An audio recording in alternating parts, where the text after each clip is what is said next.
If you were to find an old calendar, strap it to a hospital bed, then C-section the belly of 1999, you find a 17-year-old version of me. Back when I was a tsunami of awkward moments splashing against the shoreline called Rochelle Moss. A young lady who introduced my jaw to the floor whenever she floated into our first period classroom. She was a dandelion straddling a wish. A dream I never thought would turn flesh and grin, but wire hangers like me. We don't become captain of the football team.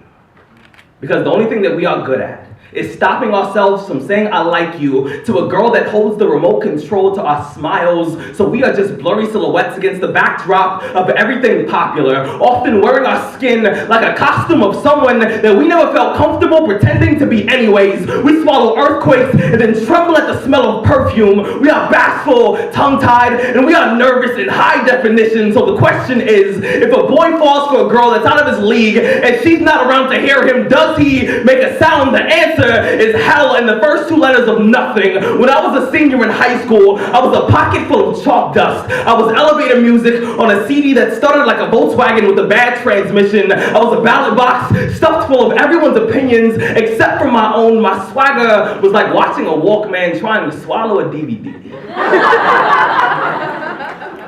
My mouth was a door with hinges covered in rust. I spoke like my words would have an allergic reaction to other people's ears, and I walked as if I was concerned with how the ground would feel about my footsteps. And if I could just find a way to write a letter to that boy who is an old sweater with itchy sleeves that I will someday grow out of, I would say this.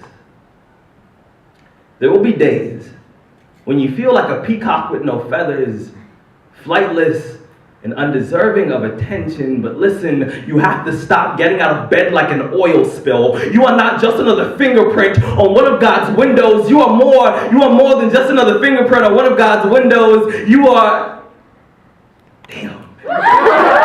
more than just another fingerprint on one of God's windows. You are not a flat tire at 2 a.m., so stop acting like an accident. You are not an accident. You are an apple on a pine tree in a room full of lemons, and you come from a long line of Swiss Army pocket knives, men who are small, sharp, and dangerous when not handled carefully. And some days I wish that my arms were like 12 years long so I could reach all the way back there, grab you by the shoulders, shake you, and say, look, you are the main character in a movie that I watch every time I see the inside of my eyelids. I told myself that I wouldn't spoil the ending, but I will say this, your story starts off really slow. But it gets so much better. You don't have to believe me, because someday you'll see for yourself. Thank you.